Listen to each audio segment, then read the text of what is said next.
Yes, so my name is Patrick. I am absolutely thrilled to be here, and I'm going to be talking about games for systemic sustainability, from dead ends to real possibilities. Yes, so I am living on Gotland in Sweden. So it's it's a small island in the Baltic Sea. It used to be a coral reef, and then the tectonic plates sort of moved it up to the north. The corals at that point died, but it's still a very, very interesting place. It's basically entirely made out of fossils, like these ones. These ones I literally just found on the weekend before coming here on the beach. They are really lying everywhere there. That's what we live on. It's also an interesting place because at some point when it was a Hansa city and was insanely rich, they built churches everywhere. And here you can see me and my family sitting in one of the church ruins that are sort of littered around. Many of the churches are also still intact on this little island. So this is me, my wife, and our 6 children on this cute little island in the Baltic Sea.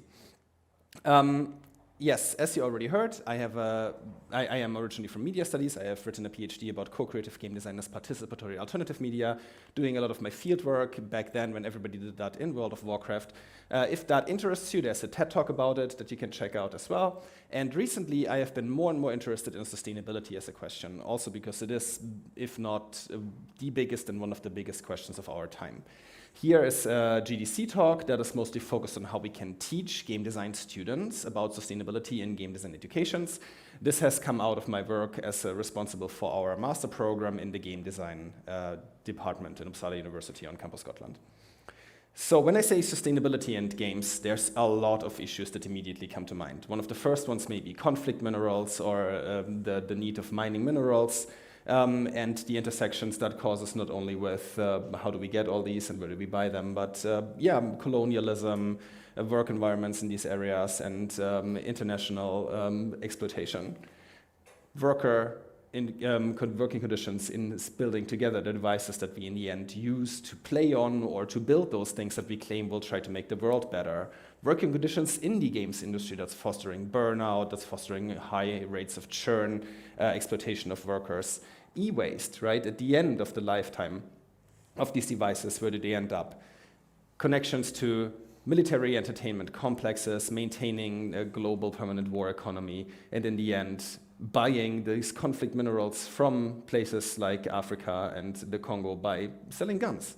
Not least Sweden, which happens to be, besides this beautiful place in Scandinavia, also the biggest per capita exporter of military hardware. Most people don't actually know that. However, there's all these issues. Today we're going to be focusing on environmental sustainability. Environment and protecting the environment has been something that has been important to me already when I was a little kid. And I think like any other small child, I was super into animals and dinosaurs. And one of my favorite animals / dinosaurs, right there in the middle, was in Germany. In German, I'm originally German, is called a Quastenflosser. In English, it's called a Coelacanth. It is a really, really interesting deep-sea fish with 8 fins that has these sort of interesting patterns on its scales. And I think what really attracted me as a kid to it is that when somebody asked me this question as a child, like, what is your favorite animal? I had this sort of super nerdy answer that I could feel a little bit smart about, like that. I was that kind of kid. You see, yet another interesting fossil here. When I thought about or learned about that we as people have an impact on the environment as a child, of course I wanted to do something about that. So what I learned from my parents is that yes, we as people have an impact on the environment, but if we do our little part, if we separate our waste, if we sort our trash apart, if you take a walk in the country, in the fields, somebody has thrown trash away, pick it up, bring it to a trash bin. If you do that, you're a good boy, you will save the environment, things will be fine. Right? That was sort of the message that I got as a kid about protecting the environment. That's how that worked. Sadly, that's not entirely true. Recycling plastic is still something that I do, and in a sense, that's sort of a curiosity, because by now I know that plastic recycling doesn't actually work. Sorry to break it to you if that wasn't something you were aware of already.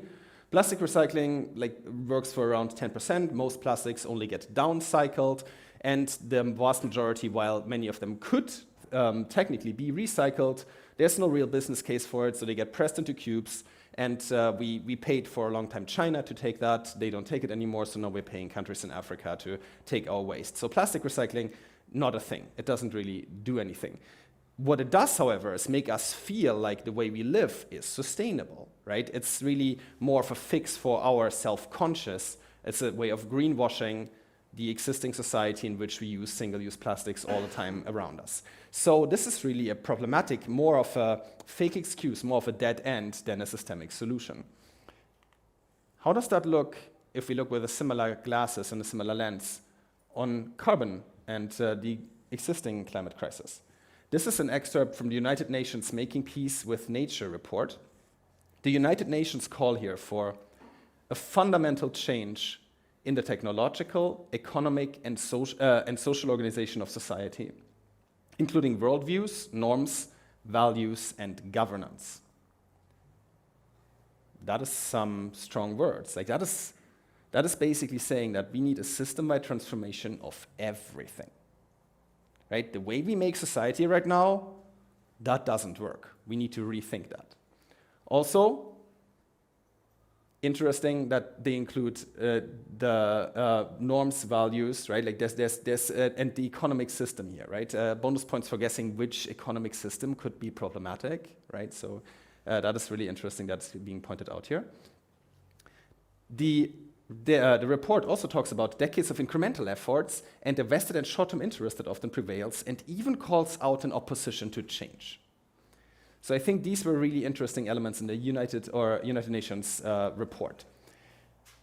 So when I look at how we think about carbon emissions, oftentimes the notion that comes to the forefront is the carbon footprint, right? The carbon footprint as something that is how we understand and relate to the traces that we leave in life and in society here, right?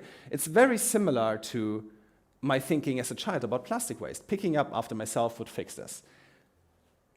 The carbon footprint, however, is also something that is innately connected to us as an individual, right? It's the traces that we leave behind we need to fix. Oftentimes, this sort of thinking gives rise to attempts to offset our carbon emissions, where offsetting as an industry can be very, very scammy. Here we have a picture of a green desert, which is a forest in Africa that is only planted to grow the specific kind of trees that return, theoretically, pull carbon out of the atmosphere. As soon as they are allowed to cut them down and call it and sell this carbon credit, they sell the wood for fire. As firewood, it doesn't do anything. So in this case, oftentimes, these sort of offset mechanics don't really help. So how can we know that the things that we are doing in the industry that we are trying to work towards, how can we know that they are part of the system-wide transformation that the United Nations are looking for? And how can we make sure that we are not part of the incremental efforts that aren't leading anywhere, right? And I think here we can learn from the past. The reason why I brought up plastics is that this thinking about plastics and about plastic recycling as a solution to the systemic problem, that didn't come from anywhere. That is something that the plastic industries have put into our minds. In a situation in the US where it looked like there was enough pressure to lead to systemic action against plastics and single-use plastics, the plastic industries ran ad campaigns, and an element of that very successful campaign is this advertisement. The advertisement is called The Crying Indian, and it features a Native American who's rowing with his canoe through a dystopian industrial landscape, ends up standing in front of a highway. Somebody throws some plastic trash in front of his feet. He turns to the camera and has this single tear running down his cheek, right? And the voiceover says, some people respect this beautiful country, others don't. People started pollution, people can stop it. It's using the highly problematic trope of the noble savage, and this picture of Native Americans also is not really employing a Native American actor, but an Italian man in red face, so it's really adding insult to injury here. In order to go away from a discursive framing of plastic pollution that is focusing on how do we build society? How can we look at what kind of things we package, how are our production circles, how are supply chains working? And instead frames it as, hey, are you one of those people who respect the beauty of this country, right? This is not about the system, this is about you. You need to change, right? You need to think differently about this. Pollution is in this discursive framing that this advertisement campaign and here the polluting industries are offering, really a hearts and minds problem. right? Pollution is a problem of too many bad people and not enough good people, instead of a system that is right now producing society in a way that isn't sustainable, that we can't keep going with, right? It's asking, are you good or bad as a human being, and making that the central question of sustainability. That is the opposite of what the United Nations is asking for. If we were to take this at their word, what can we do if we basically reduce our own life as much as possible? Luckily, we've recently had a case study, the corona pandemic. If we ever wanted to figure out how much carbon emissions we would save if everybody basically just stopped living for a while, this would be it. And it did something. We had an 8.8% decrease of carbon emissions during the corona lockdowns. But that is not something we can scale up and do twice as much next year. This pushed people to the brink, right? We had enormous mental health and physical health costs based on this. So just asking people to just do less on your end becomes very cynical with these numbers in mind. The carbon footprint is a beautiful metaphor that the polluting, or in this, the fossil industries are using, right? It connects carbon emissions and pollution in this case to the footsteps that your naked feet leave in the sand behind you, right? You take your first steps and there's a carbon footprint right behind you. That's how this works. You have the fact that you exist, that you breathe in this world, that is what's causing this pollution, not our oil rigs, us pumping oil out of the ground, us taking access to tar sands. That's all fine. It's really your existence that is the problem here, not the environment in which you exist. Don't think about changing that. Think about what you can do better. Right? That is the message here. And it's a very elegant and also very toxic message. In November 1982, Exxon learned in an internal report about fossil fuels leading to climate change. This is one of my favorite webcomics, XKCD. The author is, like me, born in 1984. That means that Exxon knew 2 years before my birth about the potential of climate change.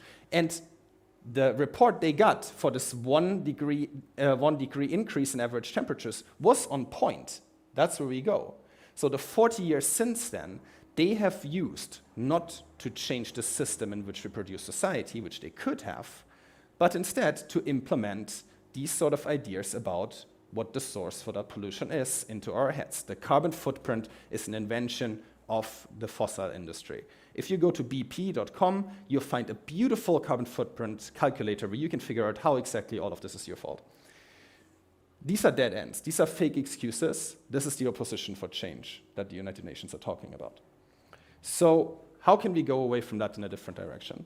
I propose here, as a way of thinking climate change and approaches to the climate crisis, to not exclusively focus on the discursive, not only on how we talk about it, but also to center on how can we create material change in the material world.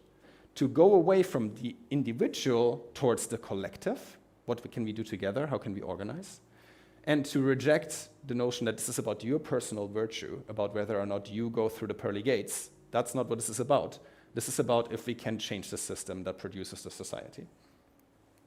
So how can we get up that waterfall, right, up the chain to changing more than just our behavior sort of at the end point as customers or as players, but more of the infrastructure in which the world around us is built?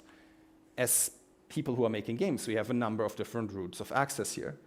We can work with the message of the games we make. We can change how we make games, and we can even change how we make the games industry. Let's start with the first one.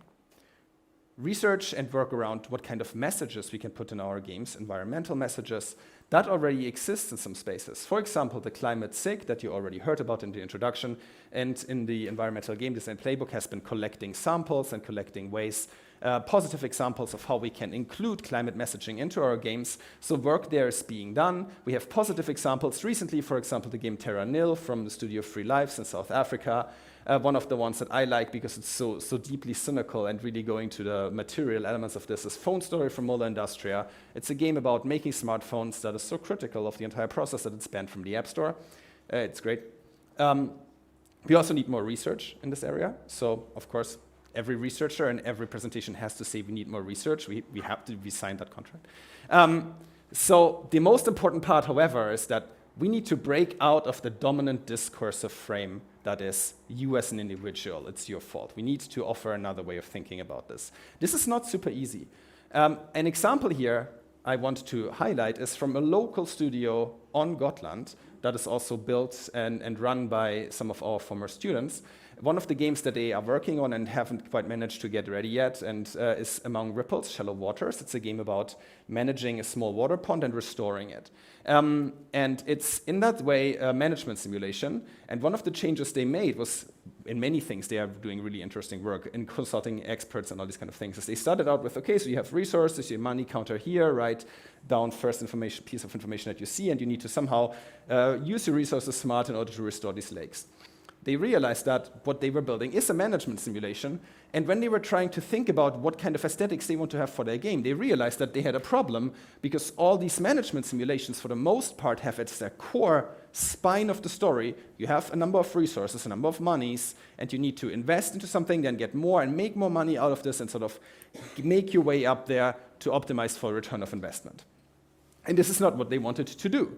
This wasn't supposed to be about how you can turn your small water pond somewhere into a money maker. So they tried to experiment with changing the infrastructure and de-emphasizing resources, but it was difficult to get away from that because it's so much core to this genre. So in this sense, thinking about changing the conversation and changing the framing of this might really require a deep conversation with established game design norms on figuring out how this can be done or not. This work especially, and these sort of topics, is exactly what Trevin is also going to connect to and going to be talking about soon. So of course, super interesting part for everybody making games. How does this relate to our craft? How does this relate to our designs? Sometimes it requires us asking ourselves hard questions and really bumping into established norms and trying to figure out how to tell that different story. Another way of using games to change the discourse around climate change is to expand the social imaginary. That means that we offer ways of thinking about society and about the future that currently maybe don't quite exist in the way we talk about the world. And right now, that means that we could use games as a medium to show that another world is possible. Very often, people in their thinking about the future are locked in what they already know as the present, and it's hard to go beyond that. What we have right now a lot of is dystopian, dark versions of the future. We have a lot of cyberpunks, we have a lot of hardcore survival games like the society is falling apart, how do you cope? We could maybe do with some hope punk or some solar punk, right? Some versions of the future that show that this is something worth fighting for, not just some horrible specter to run away from or to try to avoid, right? Something that is a positive image of this. And so far, I've still been staying quite close to the discursive here. The material element with games would be to ask or to empower players to connect and to go directly towards real-world change. See how we can include into game design elements actual changes in habits, in players, in the real world. How can we help them and empower them create communities and collectives around causes that are meaningful and important to them in the spaces where they exist to make it possible for them to have an impact right there, not just as individuals, but as collectives. And then, and this is maybe the most important one for me, how can we give them and show them systemic goals and have them formulate systemic goals for their actions that they have as long-term horizons for where they want to go? Not just we're doing this here right now, but and in the end, this aims to connecting our groups together and changing how we make society. That is a necessary component in order to reach that.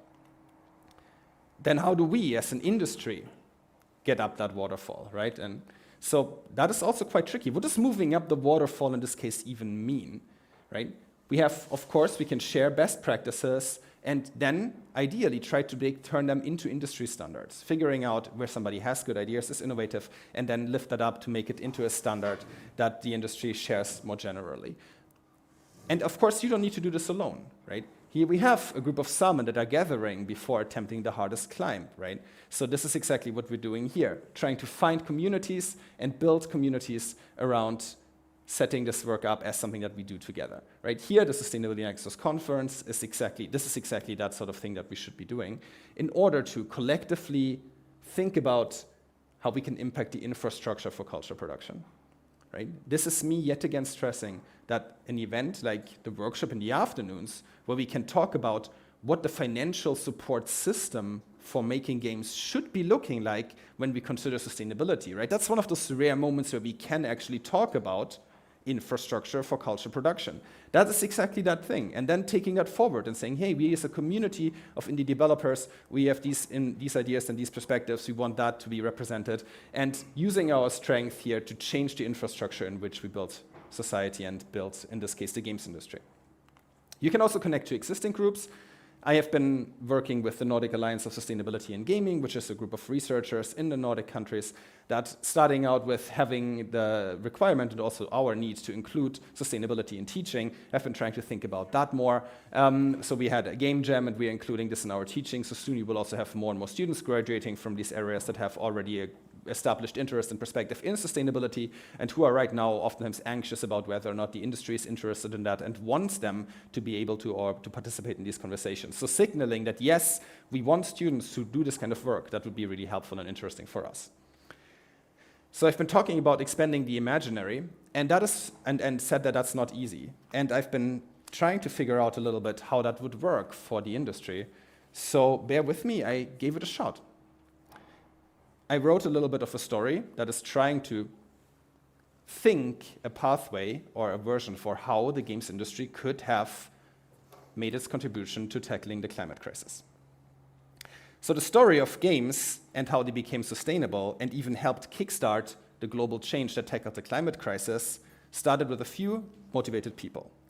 It's hard to pinpoint exactly where that start happens. For me, that is somewhere in the formation of the climate SIG in the IGDA, but maybe as a material interesting starting point, at the GDC 2023, the team behind Xbox hacked together the possibility for the console to track for the first time how much energy it was using. That made it possible for developers to optimize knowing this sort of information. And together with rising energy prices for gamers, this gave rise to an interest also from the gamer side of, hey, maybe we would like to have games that are optimized and that are built for not burning through too much carbon and also protecting our wallets in the same point. Journalists got on board and started rating the frugality of the games that could be played based on these sort of perspectives. And then we slowly, people that already cared about this, like for example indie developers, got on board and pointed out that games that were built for frugality and games that were built for conserving resources made it easier to share their games with people in the broader market, that spread them with people who maybe aren't playing on the newest rig. Together, they formed a group that was strong enough to make it, to push the games industry and also motivate gamers to making an eco mode for games the default starting point. That when you started the game, it wouldn't start on highest resolution or max, but on eco resolution and the eco version as a default to develop towards. It meant that the people who were already enthusiastic about sustainability as a topic could now put that into work and use the ingenuity, the creativity, and the technical know-how that they had been using to tickle the most out of the newest graphics cards, instead to tickle the most amazing performance and art out of a limited budget for entertainment. A frugality in design that both made it possible for gamers to save resources, not to burn the planet as fast, and to put our money where our mouth is as the games industry. Together, that could be pushed up to become policy in the European Union, and at that point, tipping over big IT developers to build their gaming platforms to follow these sort of norms and requirements, which is the starting point for S dominoes toppling the entire tech industry, to go away from highest resolution, highest performance no matter the price, to frugality in design, looking out for what is sustainable and what tech industry could be looking like, that is not only taking its own responsibility but leading the charge. Full take-back programs, stop and no more design for the dumpster, no more building infrastructure and building tech gadgets so that they fall apart as soon as the guarantee runs out. Really taking that seriously. So in this case, the games industry could really live up to its expectations of using games as a medium to make the best and bring the best to human beings, both as experiences and as an industry and as an infrastructure for cultural production. Thank you very much.